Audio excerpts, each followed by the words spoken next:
नमस्कार, सुप्रभात बिहार और मैं हूं आपके साथ विभा उपाध्याय। 2 चरण के चुनाव संपन्न हो चुके हैं और 165 सीटों पर मतदान के बाद अब बारी 78 सीटों पर मतदान की है। 7 नवंबर को इन 78 सीटों पर मतदान है और जिसके लिए स्टार प्रचारक लगातार चुनावी सभा कर पार्टी प्रत्याशी के पक्ष में माहौल बनाने की कोशिश कर रहे हैं। सीएम नीतीश आज 6 चुनावी जनसभाओं को संबोधित करने वाले हैं। किशनगंज, अररिया, सहरसा और मधेपुरा जिले में मुख्यमंत्री की ये सभाएं होंगी। तो मुख्यमंत्री नीतीश कुमार आज 6 चुनावी जनसभाओं को संबोधित करते हुए नजर आएंगे, जिसमें नौहट्टा उच्च विद्यालय मैदान, महिषी, सहरसा में चुनावी जनसभा होगी। वहीं रासबिहारी उच्च विद्यालय मैदान, मधेपुरा में भी चुनावी जनसभा को संबोधित करेंगे। साथ ही किशनगंज के उच्च विद्यालय ठाकुरगंज में भी चुनावी जनसभा, फुलवारी, धनसोना, कोचाधामन, किशनगंज में भी एक सभा उनकी। वहीं बीजेपी अध्यक्ष आज जिन रोड शो और रैलियों को करने वाले हैं उनमें 2:50 पर नरकटियागंज में रोड शो उनकी तरफ से किया जाएगा। वहीं एनडीए प्रत्याशियों के पक्ष में रोड शो के तहत प्रचार करते हुए नजर आएंगे जेपी नड्डा। आखिरी चरण के चुनाव के लिए ये प्रचार बेहद अहम और महत्वपूर्ण हो जाते हैं। वहीं राहुल गांधी की बात करें तो आज 2 रैलियों को संबोधित करने वाले हैं। 12 बजे मधेपुरा में उनकी तरफ से रैली की जाएगी। वहीं 1:30 बजे आजाद एकेडमी स्कूल, अटारी, अररिया में चुनावी जनसभा और महागठबंधन के प्रत्याशी के पक्ष में प्रचार करते नजर आएंगे। वहीं तेजस्वी यादव की बात की जाए तो आज 2 रैली करने वाले हैं। कटिहार में तेजस्वी सबसे पहले चुनावी सभा को संबोधित करेंगे। इसके साथ सहरसा में भी तेजस्वी यादव की रैली होनी है।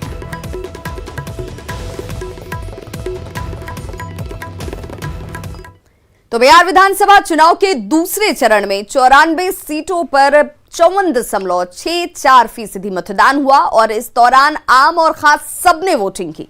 मतदाताओं ने 1464 उम्मीदवारों की किस्मत ईवीएम में कैद कर दी, जिसमें कई बड़े चेहरे भी शामिल हैं।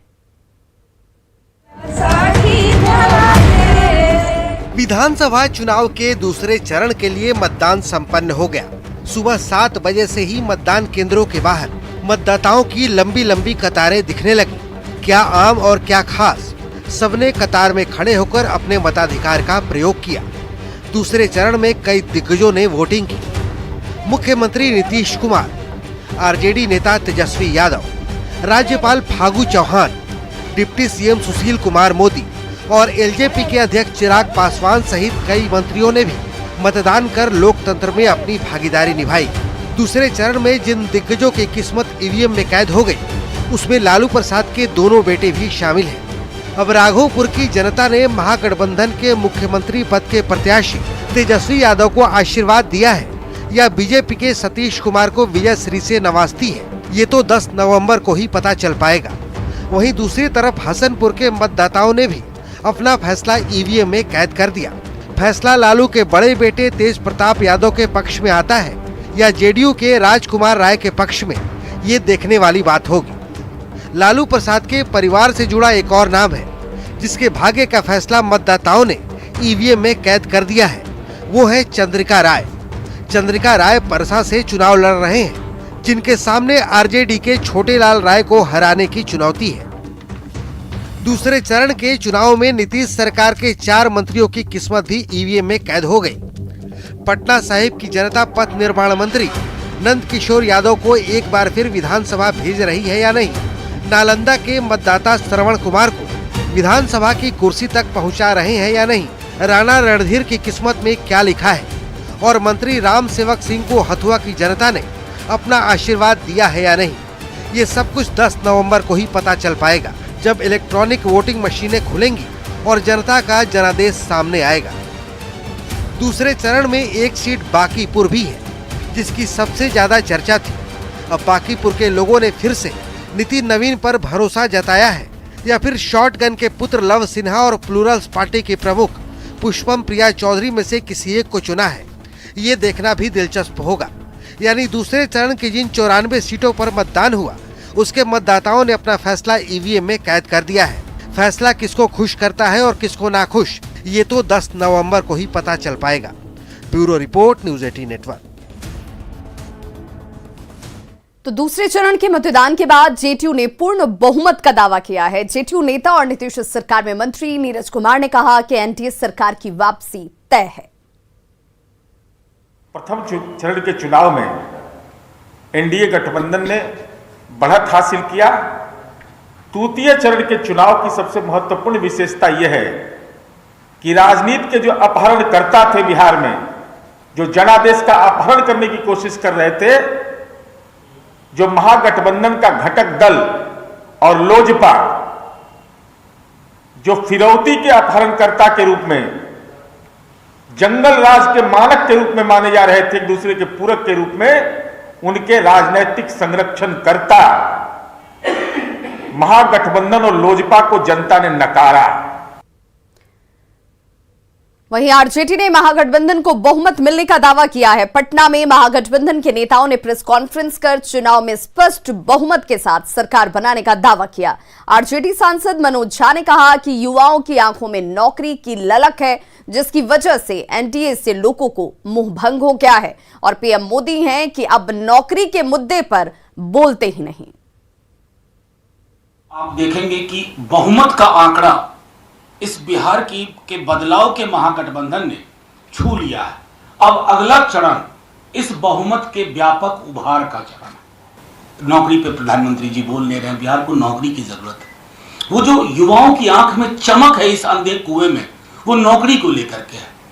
अगर आपके सीईओ नीति आयोग मानता है कि बिहार पिछड़ा है, तो इसके पिछड़ेपन को दूर करने के लिए प्रधानमंत्री जी अपने भाषण के अलावा और क्या दिया है, और वो भी भाषण जिसमें सांकेतिकता ज्यादा होती है, यथार्थ बिल्कुल नहीं होता।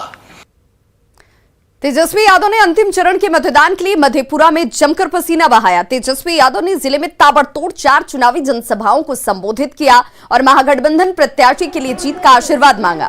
तेजस्वी यादव ने मुरलीगंज से शरद यादव की बेटी और कांग्रेस प्रत्याशी सुभाषिनी यादव के लिए वोट मांगा और इस मौके पर तेजस्वी ने नीतीश सरकार के कामकाज पर सवाल उठाए और सरकार बनने पर 10 लाख नौकरी देने का वादा दोहराया। लेकिन एक काम आप बता दीजिए जो हुआ, क्या गरीबी मिटी है? क्या भुखमरी मिटी है? पलायन रुका है? लालू जी के अलावा किसी ने कारखाना दिया है? मधेपुरा को लालू जी ने कारखाना दिया। और आप बताइए महंगाई बढ़ी है कि घटी है? कितनी संख्या में यहाँ नौजवान बेरोजगार है, जरा हाथ भाई।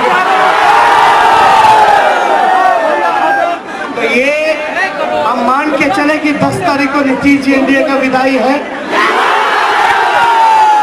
दिल पे हाथ रखिएगा। ब्लॉक थाना जाते हैं तो बिना चढ़ावा दिए बड़ा काम हो रहा है। घूसखोरी बढ़ी है कि नहीं?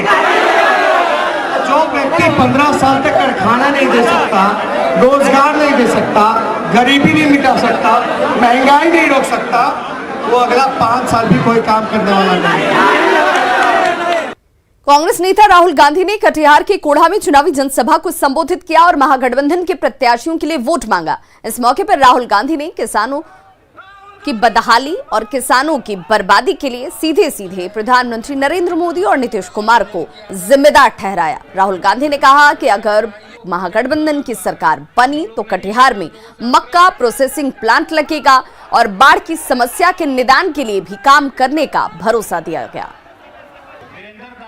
जानता है कि नीतीश जी ने और नरेंद्र मोदी जी ने मिलकर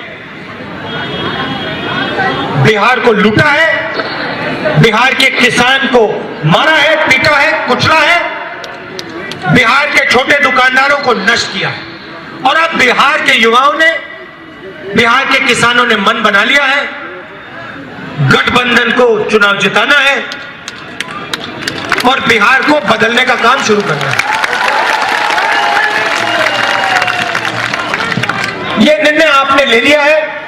मैं आपको यहां गारंटी देके कह रहा हूं, आपका जो मक्का है उसको प्रोसेस करने की फैक्ट्री हम यहां आपके लिए लगाएंगे।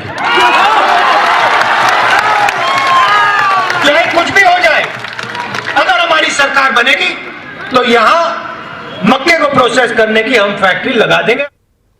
मधुबनी के हरलाखी में मुख्यमंत्री की सभा में शरारती करतूतों की चौतरफा निंदा की जा रही है। जल संसाधन मंत्री और जेडीयू नेता संजय झा ने जहां इसे सीएम पर जानलेवा हमला बताया, वहीं जेडीयू के प्रदेश अध्यक्ष ने इसकी उच्च स्तरीय जांच की भी मांग की, तो बीजेपी के नेताओं ने इस हरकत को विरोधियों की हताशा का परिणाम बताया।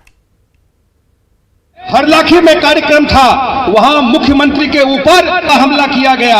हमारा नेता, हमारा मुख्यमंत्री जो 14 घंटा, 15 घंटा, 18 घंटा काम करके लोगों की सेवा करते हैं, आज अपने पूरा जीवन लगा दिए बिहार की सेवा में। जांच की जाए और बड़े स्तर पर जांच किया जाए, जिसे सामने आ जाए।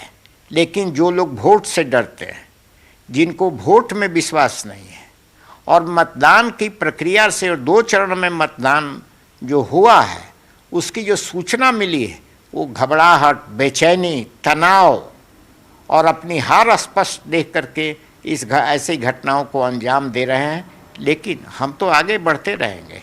निराशा और हताशा का परिचायक है कि विपक्ष अपनी हार को मानकर इस प्रकार के कहीं कहीं उपद्रव कराने की छोटी मोटी घटना जो कर दे रहा है, इससे नुकसान उसी को होगा। लोग अब दुर्व्यवहार को पसंद नहीं करते हैं और लोग कहीं जाकर कहीं से भी अगर इक्के दुक्के इस प्रकार की घटना कर देते हैं तो विपक्ष बिल्कुल हताशा में आ गया है। इसका यह परिचायक है। ये गुस्सा नहीं, ये फ्रस्ट्रेशन है आरजेडी का, महागठबंधन का। नीतीश कुमार जी ने गांव-गांव महिलाओं को सशक्त किया तो क्या गलती कर दी? नीतीश कुमार जी ने गांव-गांव सड़क बनाए तो गलती कर दी? नीतीश कुमार ने बिहार से जंगल राज हटाया, गलती कर दी?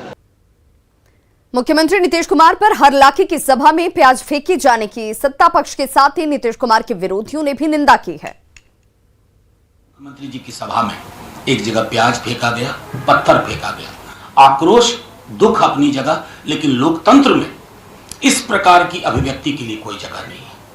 हम उनके प्रतिपक्ष में हैं, लेकिन मैं ये कहूं, ये अलोकतांत्रिक रवैया है। मैं जानता हूं आक्रोश लोगों के बीच में बहुत है, लोगों ने बहुत दुख झेले हैं, लेकिन उसके लिए जगह है ईवीएम की मशीन, उसके लिए जगह है।